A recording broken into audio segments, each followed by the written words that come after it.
2023학년도 1학기 중간 과제 통계조사 방법론입니다. 이 글을 읽고 물음에 답하시오. 이 문제가 크게는 네 문제가 있는데 그거를 풀어가지고 제출하는 거죠.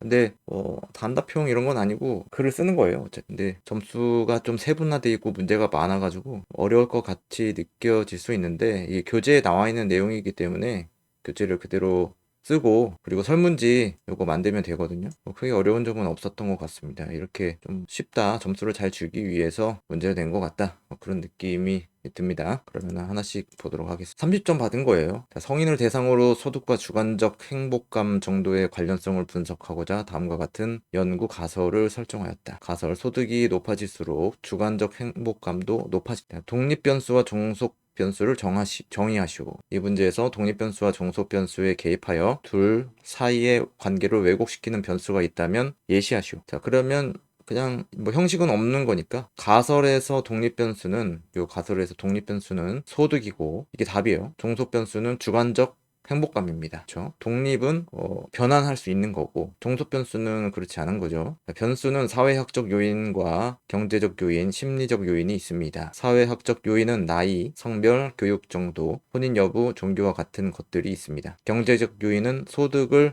발생시키는 원인인 직업, 사업, 재산 등이 있습니다. 심리적 요인은 성격, 성향, 개성, 자존감 등을 들 수 있습니다. 이들의 변수를 적용하여 구체적으로 설명하면 나이나 성별에 따라 기대하는 소득 수준이 다를 수 있는데 소득이 높아지려면 노동하는 데 더 큰 노력을 해야 하는데 행복감을 높여준다는 것은 노동으로부터 자유롭거나 여가를 통해 얻을 수 있는 것이므로 방해하는 결과가 될 것입니다. 따라서 노동시간은 독립 변수인 소득을 높일 수 있지만 종속 변수인 주관적 행복감은 감소시킬 수 있으므로 독립 변수와 종속 변수의 관계를 왜곡시키는 변수가 될 수 있습니다. 뭐가요? 노동시간은 변수가 될 수 있습니다. 또 심리적인 요인에서 보더라도 일정한 수준 이상의 소득에서는 소득으로 인해 삶의 변화가 극적으로 변하지 않을 수 있으므로 삶의 변화에 대한 만족감이 유지되거나 오히려 감소할 수 있습니다. 따라서 주관적 행복감이 높아지지 않을 수 있습니다. 2번, 위의 가설을 검증하기 위한 연구 방법을 간략하게 기술하시오. 위의 가설을 검증하기 위해서 조사 연구 방법을 사용합니다. 조사 연구는 사람들의 가치관이나 생각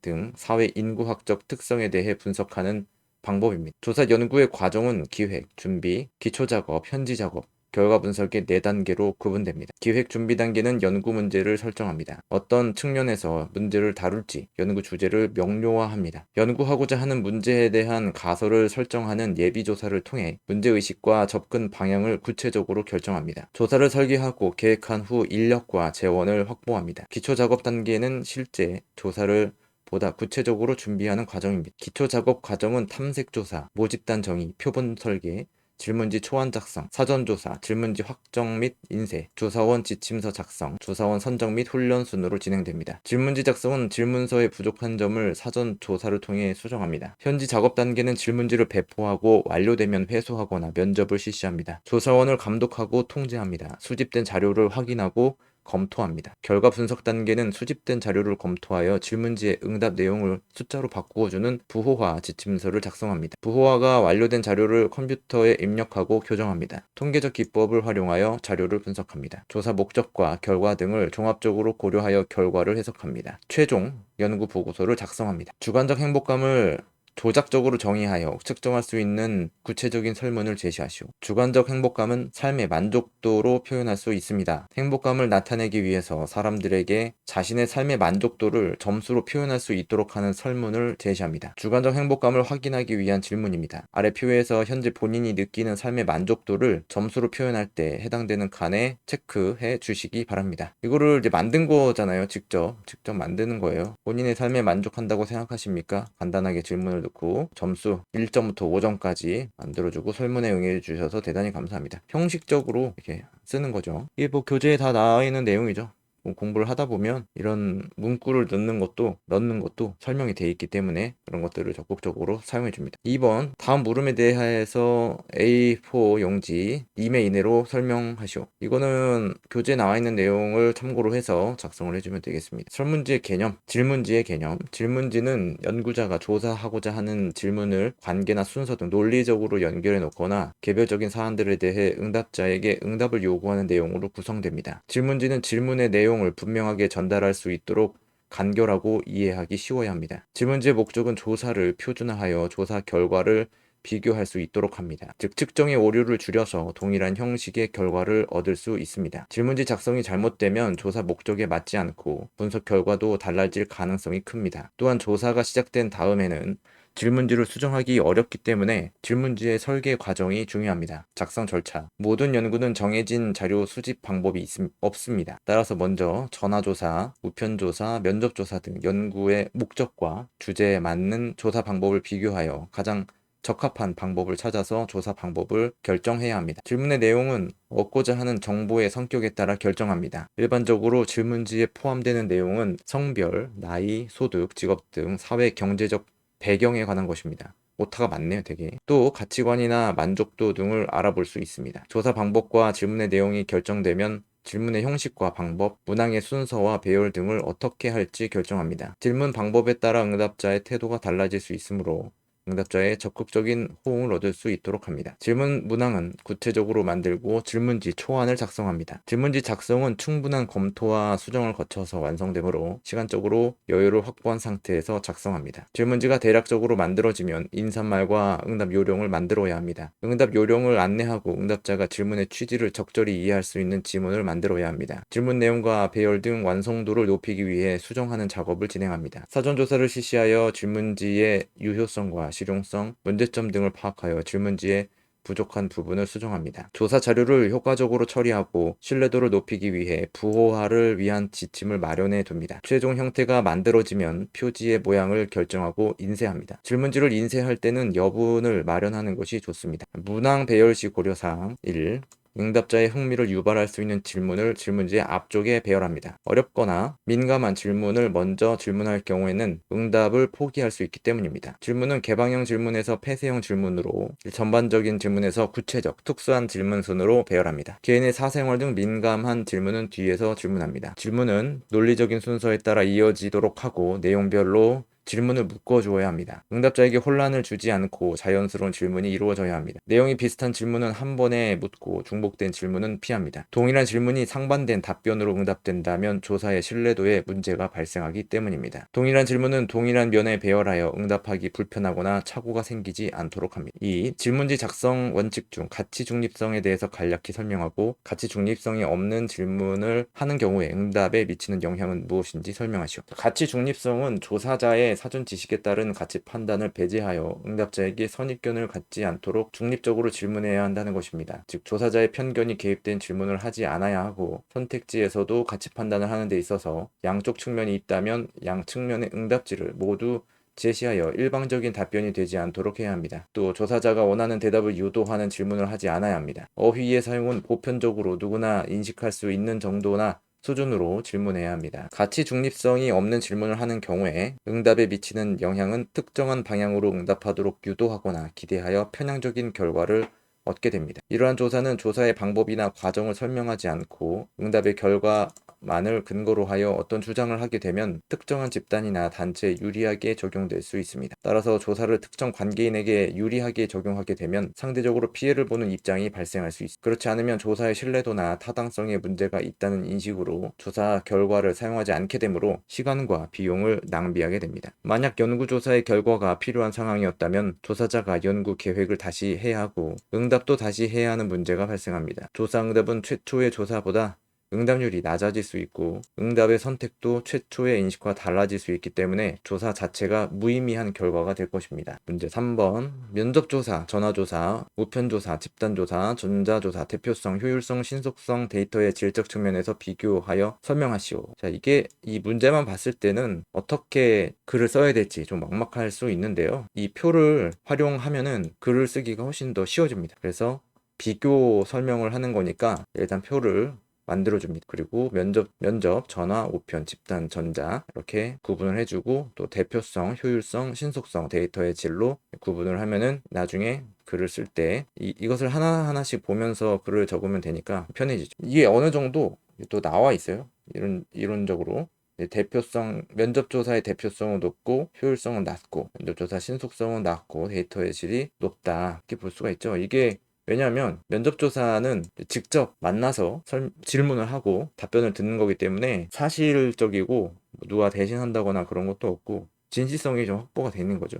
그래서 그것을 대표적으로 삼을 수도 있는 거라는 거죠. 근데 효율성은 낮죠. 일일이 한 사람 한 사람씩 면접을 봐야 되기 때문에 직접 많은 대상자를 조사하게 되면 시간이 오래 걸리겠죠. 비용도 많이 들고요. 신속성도 마찬가지입니다. 오래 걸리겠죠. 그러나 데이터의 질은 높겠죠. 그런 식으로 논리적으로 판단을 하면 됩니다. 어느 정도 이론에 근거하기도 해야 되겠죠. 그래서 이대로 설명을 하면 면접조사는 면접원이 응답자를 찾아가서 조사하는 방법으로 가장 보편적으로 사용되는 조사 방법이므로 대표성이 높다고 할 수 있습니다. 면접조사는 전화나 우편조사에 비해 더 큰 노력과 비용이 있어야 하므로 효율성이 낮습니다. 면접조사는 한 사람씩 면접함으로 데이터를 확보하는데 많은 시간이 소요되고 개별적인 면접 시간도 1시간 이상이 될 수 있으므로 신속성이 떨어집니다. 면접조사의 데이터의 질은 복잡한 질문이 가능하고 상황에 따라 질문 방식을 선택할 수 있으므로 신뢰성이 있는 양질의 응답을 얻을 수 있으므로 매우 높다고 할 수 있습니다. 전화조사는 조사 대상을 전화를 받거나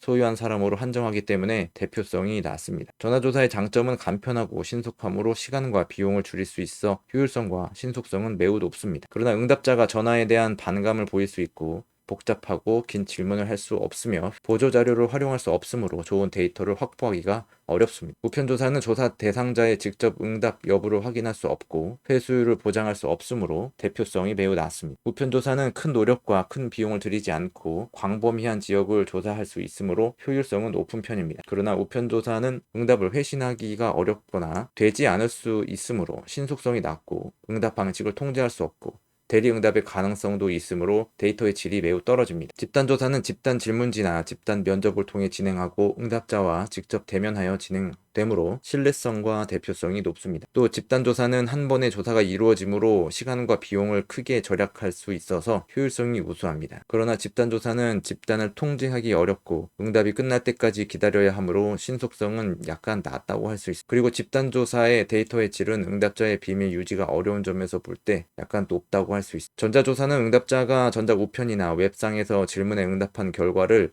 조사 기관의 서버에 저장하는 방식으로 진행됩니다. 전자조사는 응답자의 적극적인 참여를 보장할 수 없고 연구 대상자가 응답하지 않을 수 있으므로 대표성은 매우 낮습니다. 전자조사는 설문을 서버에 한 번 저장하면 대상 응답자가 많은 인원이 동시에 응답할 수 있으므로 효율성이 매우 높습니다. 전자조사의 신속성은 응답이 즉시 전송되고 피드백되어 곧바로 확인할 수 있으므로 매우 높습니다. 전자조사의 데이터는 응답 중에 집중력이 떨어질 수 있어서 질이 낮습니다. 자, 이렇게 비교를 할 수가 있습니다. 4번 익숙한 주제를 선택하여 질문지, 인구사회학적 배경 변인을 포함하여 15문항 내외를 작성하시오. 질문지는 인사말을 포함해 하며 보기 좋게 편집하시오. 자, 이것도 다 만드는 거예요. 질문지를 여러 개 만들어 봤기 때문에 크게 어려운 점은 없는 것 같습니다. 은퇴자의 노후 대책을 위한 설문, 은퇴자의 노후 설계를 위한 설문조사입니다. 고령화 사회에서 은퇴 후에도 계속 일하기를 원하는 상황에서 행복한 노후를 보내기 위해 종합적인 대책을 마련하고자 합니다. 성심껏 답변해 주시기 바랍니다. 설문 내용을 읽고 해당 사항에 체크로 표시해 주십시오. 질문지는 인사말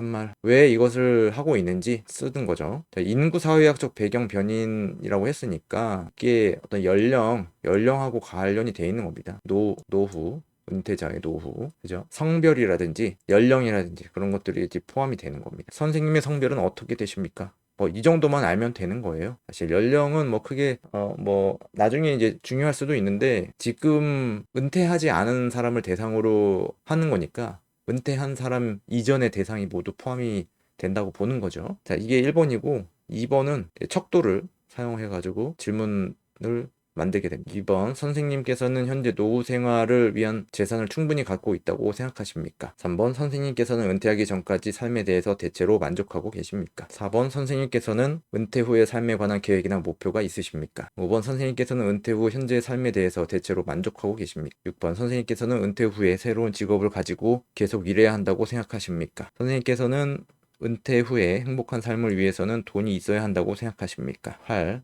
선생님께서는 건강을 유지하기 위한 활동을 하고 계시거나 계획이 있으십니까? 9. 선생님께서는 은퇴 후에도 충분한 소득을 얻을 수 있을 거로 생각하십니까? 10. 선생님께서는 새로운 직업을 가는데 지금까지 가진 경험과 학력으로도 충분하다고 생각하십니까? 11. 선생님께서는 새로운 일자리를 얻는데 어려움을 겪고 있거나 겪었던 적이 있었습니까? 12. 선생님께서는 새로운 직업을 갖기 위해 특별히 학습해야 한다고 생각하십니까? 13. 선생님께서는 일자리를 얻는데 나아가 중요하다고 생각하십니까? 14. 선생님께서는 앞으로 지금보다 더 나은 삶을 살 수 있을 것으로 생각하십니까? 이렇게 하고 15문항이잖아요. 15문항 15번째는 개방형 질문지로 만들게 됩니다. 선생님께서 각자가 생각하는 노후 생활에 대한 의견이 있다면 적어주십시오. 어느 정도 이제 구색을 갖췄죠. 여기서 이제 선택하는 거, 여기서는 척도를 사용하는 거, 그러니까 폐쇄형 질문, 개방형 질문 또 사용을 해서 구색을 맞춘 점도 있습니다. 어느 정도 이렇게 형식적으로 잘 갖춰진 질문지이기도 하고 내용적으로도 뭐 충분히 사용해도 될 만큼 괜찮은